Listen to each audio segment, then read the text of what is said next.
G'day Spurs fans, Paul the Hotspur hippie here, the only psychedelic soccer show on the internet. I'm here at Bondi today for a little bit. I don't think I've done a video from here before.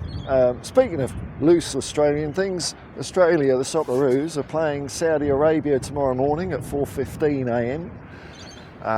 Against Saudi Arabia. Qualification means Socceroos are probably through to the World Cup. So if I'm up, I might well do a watch along. I'm missing doing that, and I'm missing football in general, as always happens during the summer. Now there's lots of rumours going around, and as I've said before, if you want the latest and greatest news, this ain't the channel. I mean, some of the stuff I've seen rumours that Malaysia and Petronas are buying Tottenham, that Joe Lewis is making moves to get rid of Levy.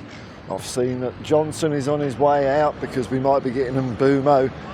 Mattis Tell, who knows, man, but excuse me. As far as I'm concerned, I'm strangely content at the moment. We've just won a trophy, and that team's going to go down in Tottenham history, all of them. And we've seen that they can do it. They can pull something out of the bag. They can do something extra special, like proper champions can. And so I've got no real inkling to, upgrade this player, get rid of that player. I'm in the frame of mind where they can all stay for another 10 years at the moment. I mean, that might change during the season, of course, but I'm not really busting a gut for transfer and new Christmas presents coming out. Because the team we've got, I think is a good team. I think it is a good team, and they're going to be better next year. Promising signs that all the players that went on international duty.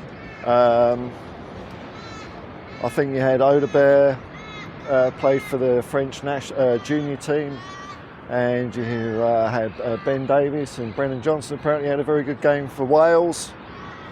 Udogie, they seem to, I guess what I'm saying is my jury's out, because it's hard to say what effect a win like this will have on the team, and I just think with very little tinkering we could be good now. I mean, I guess we need bolstering up the squad because we are playing in Champions League. But then again, we had to rely on a lot of young players last year. They're a little bit older, a little bit wiser, got a bit more football heads on them. So I'm the last person to judge, basically. Whatever happens, happens. And if not a lot happens, I don't think I'll be that disappointed. I mean, when the season starts and it turns out that we're missing this and we're missing that, maybe. But at the moment, my head is in the frame. They're all champions as far as I'm concerned. And Thomas Frank, if he comes in, because they're probably still talking, dotting I's and crossing T's with Brentford about that one, is good at bringing out more in players, like Burmo, and then there's this midfielder they got that I've forgotten the name of course. So I think it's all optimistic, really, at the moment. I mean, it's sad that Ange went, of course. I don't think he should have gone. But he's going to be there forever. That team's going to be there forever. They'll be marching out in suits in 30 years' time to a standing ovation from the White Hart Lane faithful, and good on them. We'll see what happens. I'm just not in a gossipy mood, I guess. I'm content, which is not very often. I'm content as a Spurs fan. But I am a pushover, you stick a bit of a silverware in my face and I'll just roll over and you can tickle my tummy. That's fine by me. The other way it could go, I suppose, is that maybe this was the peak and then they all might have like a hangover after the party. But like I say, that given that they had good performances on the international duties, that fills me with a lot of hope that they can do that for us next year. And they're going to want to win more stuff. And yeah, I know Levy wants to compete on all fronts, but I'll take a cup and any old place in the league again, because if we ain't winning the league, we ain't winning the league. I'd rather win some other stuff as well. Got Champions League to look forward to. got a Super Cup to look forward to. It's funny, even though I thought I'd feel a bit more bittersweet about Ange going, and but already the glory that we've had is overshadowed any disappointment. Just like I guess in a way when Keith Birkinshaw left. My overriding feeling at the moment is I'm pretty happy with Spurs and how we're going. You know, to a certain degree. I mean, we've got Clown in charge, of course, but you know, you can't do much about that. Now, I did notice that someone sent me a link. I'll put the link in the description below. Someone, I think it might be Ash Maddock, Spurs Kings TV, is organising a Tottenham Hotspur Best YouTube Awards thing. I'll put the link in because there's a lot. I mean, I was quite happy to be put on the list, I suppose, of a couple of categories. But it's a good list, you know. I think they've gone to a lot of effort to put a wide range of channels on there, not just the usual culprits. So I'll stick the link in because if you're after some Tottenham stuff, there's channels in there that I haven't seen before. I might check them out. There's ones I definitely won't be checking out. If you're starved of Spursy goodness, have a look at them. But this is the only time I'm not going to mention it. I'm not really one for popularity contests and vote for me, vote for me, vote for me. But I think it's just an interesting list they've put together of Spurs resources out there, of which I can't stand most, of course. But there's some, like I say, never heard of them. And there's some in there I forgot I'd heard of, and I'll watch them a bit more.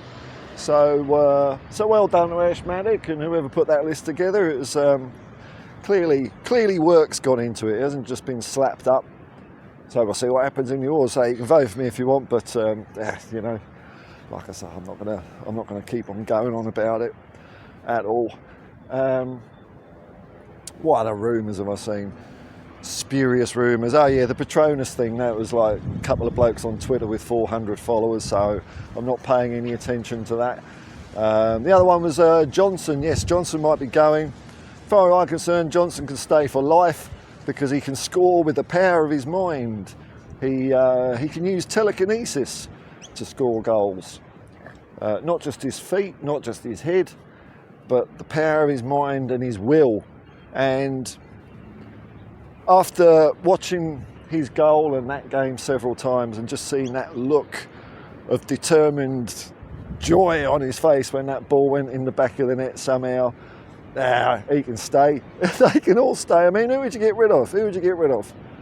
I don't get it. Like the back four, that's a certain. Plus we've got Danso in there. Big Vic between the sticks. I always liked him as a keeper. I'll stick with him. Then midfield, Bentancur, Kulu, Basuma, Sarr, Berrival, Gray. I mean, man, oh man, if we're going to bring someone in, if we're going to buy some players in the transfer window, they've got to be bloody good to get a place. And then up front, which, you know, our forward line, I suppose, has been perhaps the weakest part of our team. Richarlison, hey look, when he's fit and playing well, he's playing well. He did a great job in the Europa League final. Son, there's speculation of whether he'll stay or go to Saudi Arabia. He can do whatever he wants, man. He can do whatever he wants. Job well done for Son. And then on the right hand side, Johnson. And then you've got Odeberg, Mattis Tell. I'm still haven't seen confirmation of whether he's going to go back or stay with us for a bit longer. Hard to know. But if we bring players in, who are you going to get rid of? Especially, they've shown character. They've shown,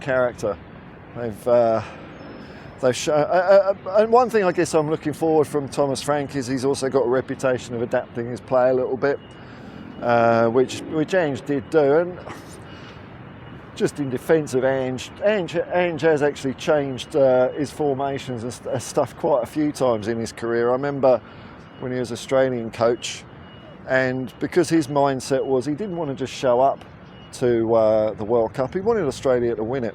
Now you might think that's a pie in the sky or whatever, but that's a winner's attitude. And he changed the formation during the qualification for the 2018 World Cup, and it didn't go well at first. And that's when I think he the writing was on the wall as far as him and Football Australia were concerned, because they didn't really back him. He wanted to try something different instead of being a bit more conservative and just making up the numbers at the World Cup. He wanted to go out and show what Australia could do. So he, that legacy I think some people have of him not adapting is not true at all. But the onus is always on attacking football. Well, we'll see how it goes from with Frank now. I mean, he's got better players at his disposal than he had at Brentford. Will he need to chop and change around as much as he did there? Probably not. And we'll see what coalesces out of it. So, I mean, I'm sorry to be boring here, but I ain't going to be following every transfer whisper and doing player analysis. I'll wait till players are signed, then I'll do something, because I just can't be bothered with it. It's all stuff and nonsense. Remember a few years ago, everyone was talking about, oh, Tapsoba this, Tapsoba that, Tapsoba bugger all, didn't get him. And then I suppose the other one would be Eze this, Eze that. We didn't get him, so I'm not going to start coveting. That's what I'm not going to do. I'm not going to start coveting players, because I think we've got a team of champions. Anyway, till next time, folks, I'm going to get back to my car. Peace and love, man. Peace and love. Oh, it's getting a bit nippy as well. Come on, you Spurs.